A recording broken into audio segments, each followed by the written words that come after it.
voltamos ao vivo com o teólogo Leonardo Boff. Leonardo, como é que o senhor interpreta... O senhor já deu indicações aqui como o senhor por que o senhor acha que está caindo o número de católicos no Brasil e também no mundo, devido à crise na igreja. E como é que o senhor interpreta o crescimento das igrejas evangélicas, sobretudo na América Latina, e da religião muçulmana na África e na Ásia? Como é que o senhor interpreta isso? Por que eles crescem e não crescem e os católicos diminuem? Eu acho que, no lado católico, a estrutura de igreja hierárquica, clerical, cria um enorme vazio, porque não consegue atender os seus fiéis.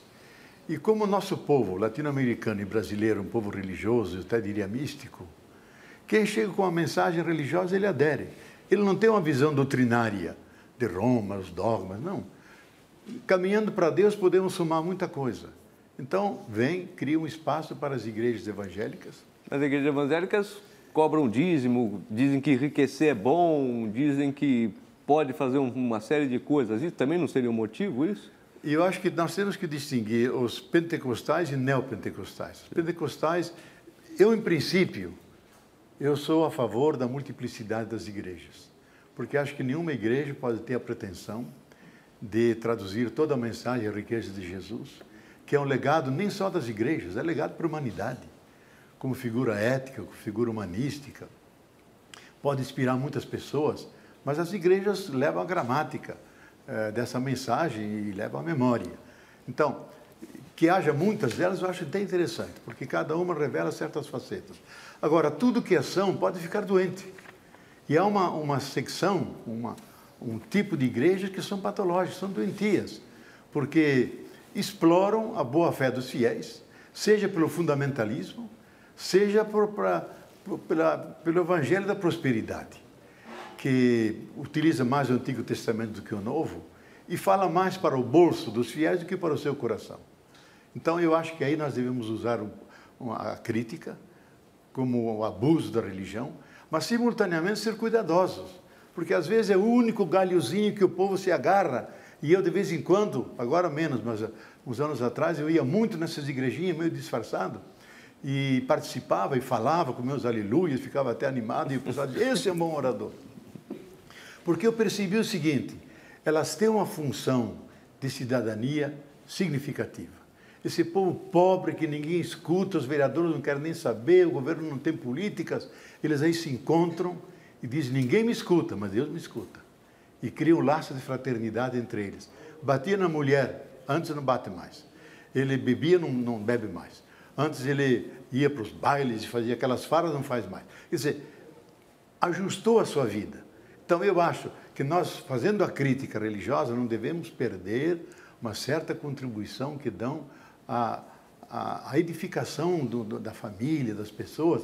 Mas eu acho que na América Latina se criou todo um cristianismo popular, que segundo alguns antropólogos, talvez seja uma das criações mais originárias culturais que a América Latina fez, que a Europa conhece muito pouco, e o forte do nosso cristianismo não é o cristianismo espelho, como organização, mas o cristianismo como organismo que está nas bases, popular, com muitos santos e pouca missa, muita devoção, e onde eles vivem um sentido mais transcendente de vida, que não só esse imediato. Então, eu acho que, nesse campo, existe um verdadeiro mercado das religiões, e que, às vezes, obedece à lógica do próprio mercado. Então, disputam pelas televisões e corre muito dinheiro. Já Bloch dizia, onde há religião, há muita esperança, mas também muito dinheiro. Leonardo, dentro desse grupo evangélico, não estão crescendo as igrejas históricas tradicionais. Elas também perderam fiéis. O que cresce é essa igreja, a neopentecostal. A teologia do enriquecimento, da prosperidade. Isso não teria uma coisa mais adequada com o momento do Brasil? As igrejas são construções humanas. Elas não teriam uma coisa mais adequada a esse momento em que ninguém mais quer ser pobre, ninguém quer ser mais miserável, e essa coisa de você pode enriquecer, você é filho de Deus, você pode ter direito ao carro, ao celular, à casa, essas coisas. Tem alguma coisa a ver com isso ou é uma fantasia? Não, eu acho que tem a ver, no sentido de que o ser humano não só tem fome de pão, que se sacia. Ele tem fome de transcendência, de comunicação, de reconhecimento, de ser amado e amar. Então, as religiões populares e essas neopentecostais lançam um desafio a nós teólogos. O fenômeno está aí, não basta exorcizá-lo, nem condená-lo e fazer a crítica. Nós temos que nos perguntar por que ele cresce dessa maneira. Eu acho porque ele usa a linguagem popular, ele se enraiza nessa cultura do silêncio, que agora está aparecendo como cultura que fala, se comunica, e ele consegue passar uma mensagem que eles entendem, coisa que nós não fazemos. Mesmo a teologia da libertação, junto com Paulo Freire, opção pelos pobres contra a pobreza, agora o pobre está pensando para cima, não está pensando mais para baixo. E por isso que quando Paulo VI, Dom Helder se encontrava com Paulo VI pedia, Dom Helder, me canta a canção. E ele chorava. Eu acredito que o mundo será melhor quando o menor que padece acreditar no menor. Essa é a questão. O menor que padece acreditar no mais pequeno ainda. Essa passagem nós, teólogos da libertação, não conseguimos fazer. E ali as igrejas estão fazendo. Então nós temos que repensar como fazer uma evangelização. Aliás, uma das coisas que esse Papa, na primeira fala dele, diz, a nova evangelização tem que pensar métodos novos. Não basta os métodos acadêmicos, teológicos nossos. Eu acho que a formação nossa nos afasta do povo. Como muitos indígenas dizem, que raio é isso que meu filho indígena fez a universidade e volta contra nós? E tem vergonha de ser índio. Então, eu acho que pelo contrário, a gente tem que ter outro tipo de formação. José Comblain foi genial nisso, criando a teologia da enxada, onde o camponês fazia teologia e puxava a enxada durante o dia, fazia aquele discurso junto ao povo. Lógico, foi logo perseguido, teve que fechar aquilo porque é muito perigoso. Leonardo, mas era o caminho certo. Por falar em teologia da libertação, você deve ter lido na semana passada, em entrevista à Folha, teu irmão, também teólogo, Clodovis Boff, fez duras críticas à teologia da libertação. Eu queria saber, quem mudou? A igreja, o mundo ou o teu irmão? Que críticas você faria hoje à teologia da libertação ou não faria? Olha, eu deixo as críticas aos nossos contraentes e aqueles que já se especializaram nessa crítica. Agora, eu acho que eu vou distinguir no meu irmão. O irmão, e o teólogo, que eu acho um teólogo eminente, extremamente inteligente, com uma formação rigorosa. Eu acho que poucos dos teólogos conhecem a modernidade. Está escrevendo 3 volumes assim grossos sobre o niquilismo da cultura moderna. E eu respeito e era um grande amigo e um interlocutor. Agora, outro como teólogo, eu acho que ele é contraditório. Contraditório na teologia e contraditório com sua vida.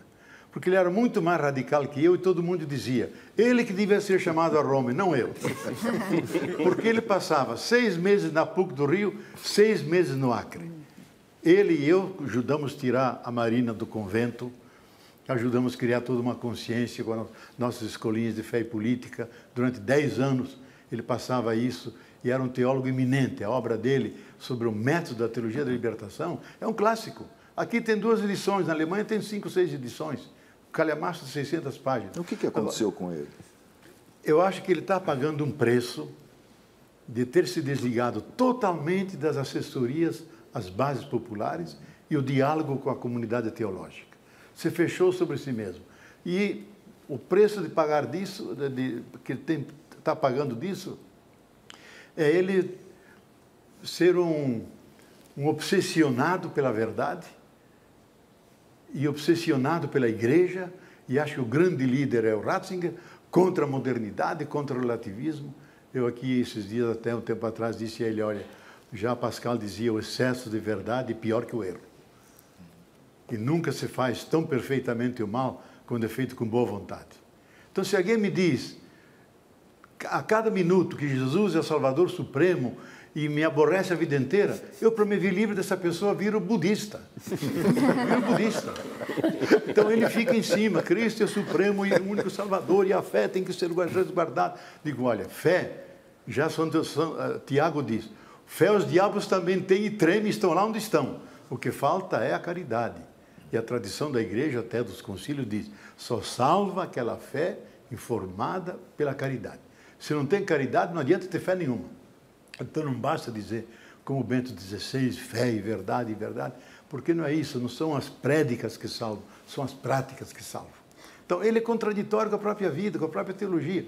Os relatórios que nós fizemos da viagem à China, à Rússia, a Cuba, Fidel Castro leu grande parte da obra dele, diz, olha, o Clodovis é melhor que o Gustavo, melhor que você, Boff, porque ele é mais analítico, mais rigoroso, você é meio místico, você é meio poeta. Então, agora ele deu para trás. E eu lamento, e digo, e até em público aqui, eu acho que nenhum teólogo da libertação, teóloga, viu, Maria José, tem direito aqui na América Latina de fazer uma biografia pessoal tranquila, rezando na sua igreja, sabendo das carências enormes que há na base, nos movimentos sociais, no MST, nos grupos de negros, de afrodescendentes, de mulheres, mil necessidades que vêm de baixo. E que nós tentamos atender, eu vivo correndo como um louco, ajudando essas pessoas a refletir. Então, ele se omitiu, não faz absolutamente nada, reza, e a perspectiva dele é se tornar-se um trapista. Lá perto de Curitiba tem uma trapa, e ele está com vontade de entrar na trapa. E na trapa, silêncio absoluto, só fala em Pentecostes, Páscoa e Natal. Fora do mundo. Cantar. Eu acho isso um erro. Agora, se a gente fosse, quer dizer, se a gente voltasse a essa questão sobre, afinal, o que leva a Igreja Católica, o catolicismo, a perder constantemente fiéis. Eu acho que há todo um problema que é um problema positivo de uma sociedade que se pluraliza, como você mesmo falou, também em termos religiosos, e que deixa hoje a escolha religiosa muito mais a critério das pessoas, não é? De uma escolha mesmo, muito mais que uma herança, uma tradição a que se tem que obedecer. Mas eu não sei se você concordaria em dizer que não foi a teologia da libertação, não foram as comunidades de base, e nem são as teologias feministas o que levam à perda de fiéis, mas é muito mais essa intransigência, essa radicalidade na ortodoxia e numa proposição doutrinária tão rígida, é que de fato impede a Igreja de ver as necessidades reais das fiéis e dos fiéis. Eu concordo plenamente e faço referência a um dos últimos artigos do José Comblain antes de morrer, dizendo que a Igreja está na mão de grupos fundamentalistas. E faz a lista de todos esses grupos que é a base social que suportava João Paulo II e Bento XVI. Então, são extremamente medievalistas, fechados sobre si mesmos.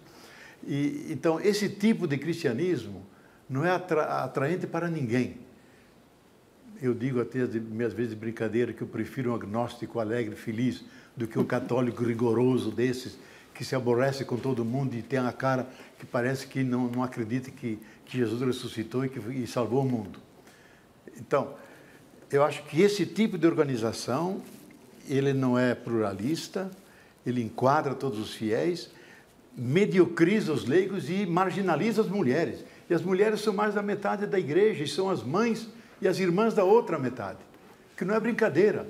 Então, eu acho que esse estilo de poder vai fazer que a igreja diminua cada vez mais, com o risco de ela virar uma seita mariana do Ocidente, que mais e mais é um acidente. Nós não podemos deixar isso. A herança de Jesus é preciosa demais. Eu acho que no terceiro milênio, quem vai salvar a igreja não são os padres e papas, são os leigos. Quando no século III, grande parte dos bispos eram heréticos, porque não admitiam a divindade de Jesus, Jesus era só semelhante a Deus. Os leigos, Tertuliano, um grande teólogo leigo do norte da África, eles sustentaram e forçaram os bispos. Eu acho que no terceiro milênio, quem vai levar avante, quem vai ter protagonismo no cristianismo, enraizado nas culturas e em redes de comunidade, serão leigos, homens e mulheres. Serão assistidos, lógico, por pensadores, teólogos. E para mim o importante não é a religião cristã e nem a igreja. É a dimensão espiritual da vida humana. Essa chama sagrada que está dentro de cada pessoa, a espiritualidade não como um monopólio das religiões e igrejas, mas como um dado da pessoa humana objetivo, como é a razão, como é a libido, como é a vontade, assim a dimensão espiritual. E as religiões deviam criar um ambiente para se viver esse dado espiritual. E esse é o grande vazio de todo o mundo moderno. E ela se fecha sobre si mesma, substituindo a espiritualidade por religiosidade. Então, eu acho que o importante é elas serem fontes que alimentem essa dimensão do outro lado da existência, porque o invisível é parte do visível, e o ser humano quer comungar com essa parte. E ela não oferece esse bom alimento. Vamos ter que fazer um breve intervalo. Todo mundo quer falar. Voltamos já para o último bloco com a entrevista com Leonardo Boff.